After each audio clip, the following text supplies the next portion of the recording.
Shine Tom ചാക്കോയുടെ bank അക്കൗണ്ടുകൾ കേന്ദ്രീകരിച്ച് police അന്വേഷണം ഊർജിതം. ഷൈന്റെ മൊഴികൾ പോലീസ് വിശദമായി പരിശോധിക്കും. ഷൈനെ സന്ദർശിച്ചവരുടെ പട്ടികയും സംസ്ഥാനത്തിന് പുറത്തേക്ക് നടത്തിയ യാത്രകളുടെ വിവരങ്ങളും പോലീസ് ശേഖരിച്ചു. വിവരങ്ങളുമായി അമൽനാഥ് പാടിച്ചാൽ കൊച്ചിയിൽ നിന്ന് ചേരുകയാണ്.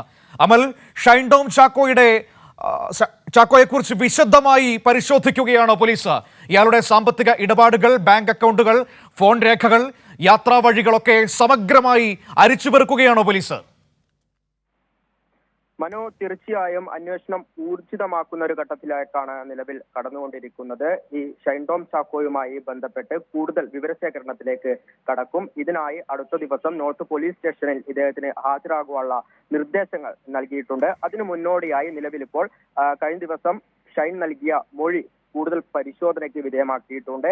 എന്തൊക്കെ കാര്യങ്ങൾ ഇനി കൂടുതലായി ചോദിക്കണം എന്ന തയ്യാറെടുപ്പ് ഇന്ന് പോലീസ് സംഘം നടത്തും. ഇതിൽ നിന്നും കൂടുതൽ ചോദ്യങ്ങൾ രൂപീകരിക്കുകയും ആ ചോദ്യങ്ങളായിരിക്കും അടുത്ത ദിവസം ഷൈനോട് ചോദിക്കുക. അതിൽ നിന്നും ലഭിക്കുന്ന മൊഴിയുടെ അടിസ്ഥാനത്തിൽ കൂടുതൽ ഊർജിതമായ പരിശോധനകളിലേക്ക് കടക്കുമെന്നാണ് നിലവിൽ മനസ്സിലാക്കുവാൻ വേണ്ടി സാധിക്കുന്നത്. പ്രത്യേകിച്ച് ഷൈന്റെ ബാങ്ക് അക്കൗണ്ട് കേന്ദ്രീകരിച്ചാണ് അന്വേഷണം നടക്കുന്നത്. ഏതൊക്കെ തരത്തിലുള്ള സാമ്പത്തിക ഇടപാടുകൾ നടന്നിട്ടുണ്ട്, ആരൊക്കെ വഴിയാണ് ഇത്തരത്തിൽ സാമ്പത്തിക ഇടപാടുകൾ നടന്നിട്ടുള്ളത്, അത്തരം കാര്യങ്ങളിലേക്കൊക്കെ അന്വേഷണം നടക്കും. ഒപ്പം തന്നെ ഈ കഴിഞ്ഞ കുറച്ചു നാളുകളായി ഈ ഷൈനുമായി ബന്ധമുള്ള, അത് ഫോൺ കോൾ വഴിയാണെങ്കിലും നേരിട്ട് സന്ദർശിച്ചവരുമാണെങ്കിലും അവരുടെ ഡാറ്റകൾ കളക്ട് ചെയ്യാനുള്ള ഒരു പ്രോസസ്സിലേക്കും പോലീസ് സംഘം എത്തും. അതോടൊപ്പം ഈ സംസ്ഥാനത്തിന് പുറത്തേക്ക് ഷൈൻ ടോം ചാക്കോ നടത്തിയ യാത്രകളെ കുറിച്ചുള്ള കൂടുതൽ വിവരശേഖരണത്തിലേക്കും എത്തും. ഇത്തരത്തിൽ ഈ വിവിധ വിവരശേഖരണം നടത്തി അതിൽ നിന്നും കൂടുതൽ ചോദ്യങ്ങളടക്കം നിർമ്മിച്ച അതിനുശേഷമായിരിക്കും ഇത്തരത്തിൽ നാളെ ഈ ചോദ്യങ്ങളായിരിക്കും ഈ ഷൈൻ ടോം ചാക്കോയോട്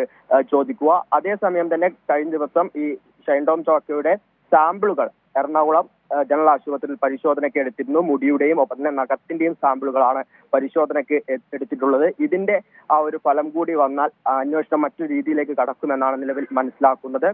അതായത് 2 ദിവസത്തിനകം ഇതിന്റെ സാമ്പിളുകൾ ലഭ്യമാകും. ഇതിന്റെ റിസൾട്ട് ലഭ്യമാകും. ഇതിന്റെ റിസൾട്ട് ലഭിച്ചാൽ ഷൈൻ ഈ ലഹരി പദാർത്ഥങ്ങൾ ഉപയോഗിച്ചിട്ടുണ്ടോ എന്നതിൽ കൃത്യമായ വ്യക്തത വരും. ഈ തലമുടിയുടെ സാമ്പിൾ പരിശോധിക്കുമ്പോൾ കഴിഞ്ഞ 1 മാസത്തിനുള്ളിൽ ഇത്തരത്തിൽ ലഹരി പദാർത്ഥങ്ങൾ ഉപയോഗിച്ചിട്ടുണ്ടെങ്കിൽ അതിന്റെ അടക്കം റിസൾട്ട് ലഭ്യമാകും. അതിനാൽ തന്നെ 2 ദിവസത്തിനുള്ളിൽ അതിലൊരു വ്യക്തത ലഭ്യമാകും. അതും കൂടി ലഭിക്കുന്നതോടുകൂടി ഇത്തരത്തിൽ അന്വേഷണം കൂടുതൽ ഊർജിതമായ ഒരു ഘട്ടത്തിലേക്ക് നീങ്ങുമെന്നാണ് നിലവിൽ മനസ്സിലാക്കുന്നത്. എന്ത് തന്നെയായാലും ഇത്തരത്തിൽ ഷൈന്റെ സാമ്പത്തിക ഇടപാടുകളും ഒപ്പം തന്നെ മറ്റ് കോണ്ടാക്റ്റുകളും ഒക്കെ കേന്ദ്രീകരിച്ചുകൊണ്ട് നിലവിൽ അന്വേഷണം പുരോഗമിക്കുകയാണ്. നാളെ അമൽ, ഒരു കാര്യം കൂടി, ഈ ഷൈനെ നാളെയാണോ മറ്റന്നാളാണോ ചോദ്യം ചെയ്യുക?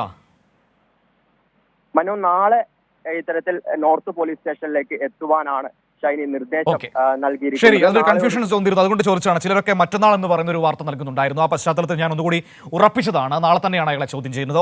ഓക്കെ, അമൽനാഥാണ് ഈ വിവരങ്ങൾ നൽകിയത്.